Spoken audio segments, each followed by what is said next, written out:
Okay, hindi nga mahina magkiklato magkauban ato ang mga taga-SSS nabot sa race campaign. No? Ang isgutan, hindi nga mahina. Attorney Kathleen Apos, ang Department Manager 3 sa Mindanao North Legal Department, Sir Fritz Mabida, and Sir Carlos Flaviano II. O na, pagtibaya, Attorney Kathleen Apos.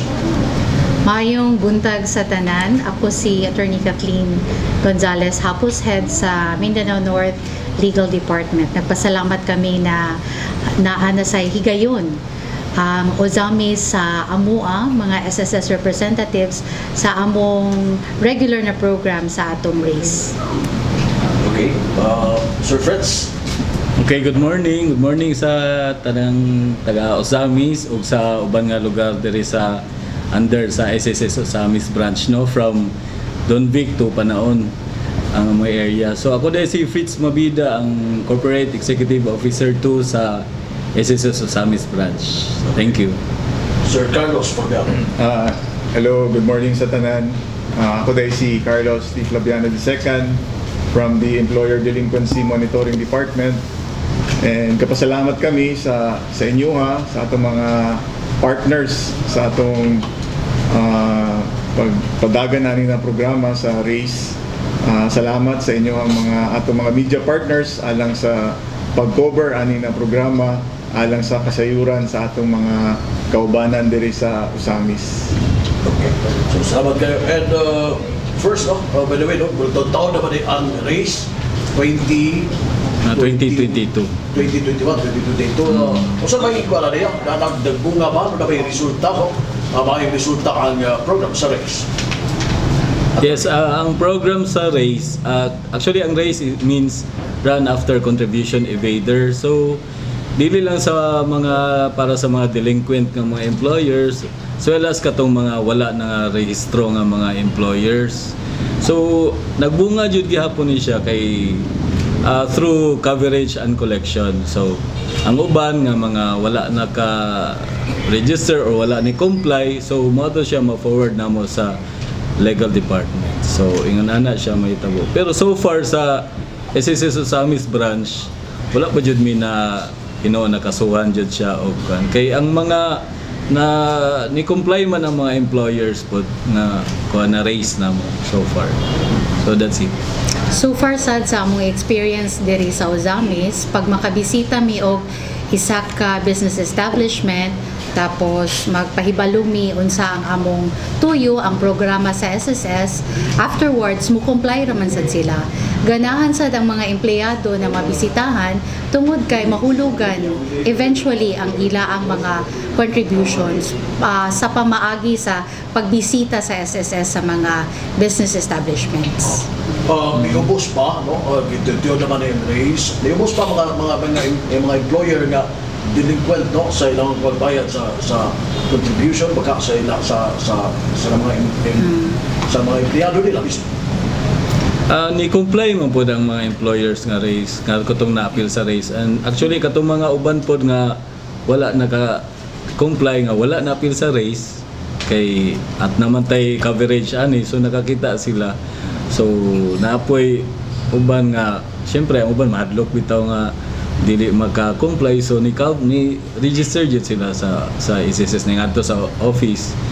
And then actually ang mga employers mga dili lang ta mahadlok ani, no, kay actually awareness lang ni siya para ma-aware ta nga unsay atong obligasyon sa atong as negosyante din sa atong mga empleyado na socially nakatabang sa paglambo sa atong negosyo. So awareness lang ni siya, ayon mo kahadlok ano na siya. Pero balao jud ni siya nga mag-register jud mo. So kadung sa pangutana na niubos ba ang mga delinquent ng mga employers? Actually, dili na to masturya na niubos tungod kay the moment na mag-visit mi sa ilaa na kadong mga delinquent na mga employers or na violation sa SSS law, mo comply naman sila. And then si SSS Ozamis makakita na sa bag-o ng mga establishments na wala na sa nag-comply, wala na parehistro, wala ni remit sa mga empleyado. So aduna na say dugang na counting na ni delinquent na sad sa employer. So there is a consistency. However, kadong nabisitahan na, ni comply na. So maingon ta na positive yun ang impact sa atong race na programa. Dapat ay data from 2022 and until now, no? Mapakita bitaw nga kani natubag na ni nga kani mga employer nga pila gano, no? Labi na din sa particular in Misamis Occidental, no? Under sa SSS Misamis. Actually, ang SSS Misamis branch from this year lang, January to August na mga race or yapil na tong September, mga almost 90 employers na siya. And then dili lang ko sure jud sa amount, pero millions man siya kung atong kwintaon. Pero so far nagbayad po ang mga employers nga kuan mabisitaan sa race. So, ang pagi karon, disin ba ang pagi, no? Sa uban ng mga SSS offices and like Yes, Misamis? yes. Yes, oo. Pareha na ta og procedure kay gina-regular man ni nato na programa. So every month naagyoy gina-raise ang atong opisina diri sa Uzamis ug sa uban pa na mga branches na naay SSS. So inana gyud ang atong pamaagi. So ang atong mga account officers mo ni sila ang mga field workers nato. So maka-identify gani sila mga establishments na naay violation, maghatag una sila og billing letter or coverage letter. Kung dili compliant mo nang ipa-appeal na sad nato sa race na program. Kung dili pag yun compliant, ma-refer na gyud sa legal department. So daghan gyud stages gipaagi ang SSS nato na branches na polisiya na hatagan gyud og chance ang atong mga employers na mo comply. Unfortunately, na amang giuban na di mo comply, mo na din na mo paingon na sa legal department. Lahi na sad na procedure ang among buhaton dito. Kasi baka siya, kasuhan sila. Kasi baka kaso possible. Yes. Kanang sa violation nato sa Republic Act 11199 or the Social Security Act of 2018, ang mga violations would include non-registration sa business establishment.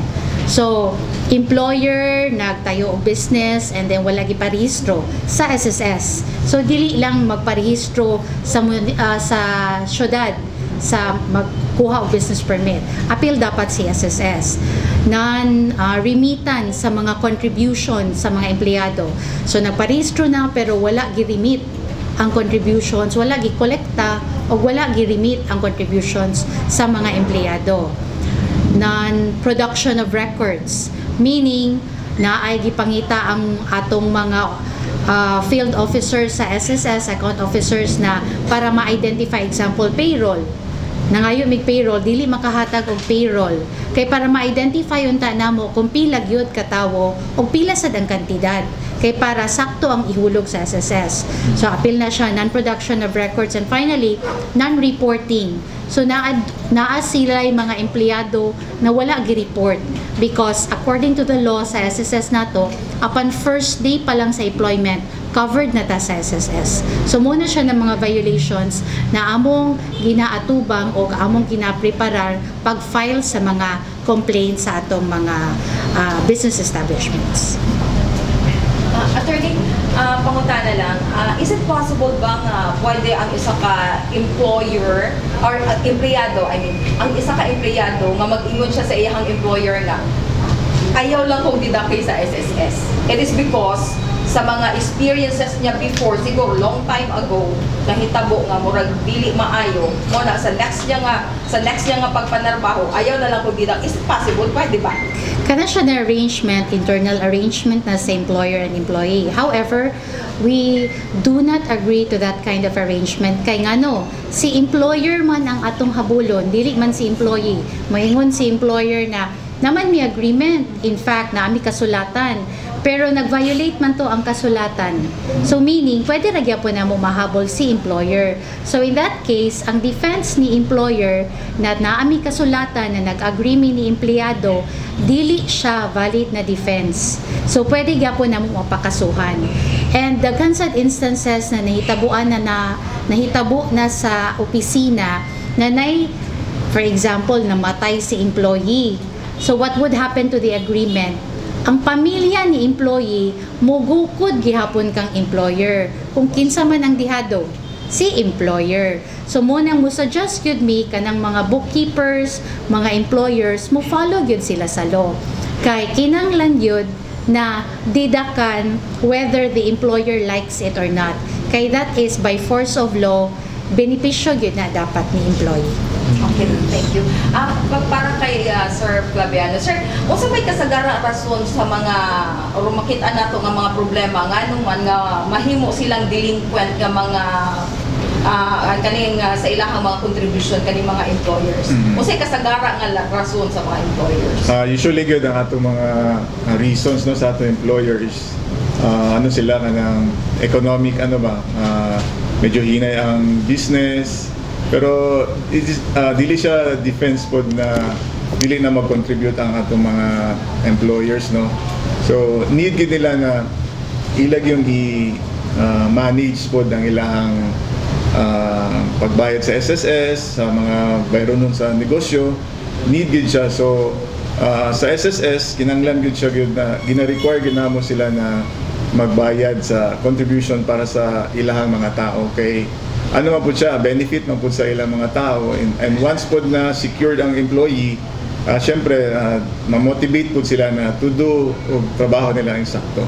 Kung ingon ana ang remedy sa kung ingon ana ang rason sa mga employers, sir, unsa ba ang mga remedyo nga ginabuhat sa SSS? Say ko na natin kat. Naatay mga programs sad na gina-offer sa atong mga business establishments. Like, kani karon kung mobisita mi, then medyo financially, dili pa sila stable, ga-offer mi o mga installment payment schemes.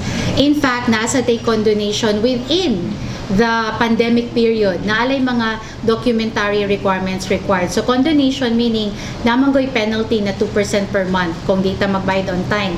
So, mawala to siya na penalty.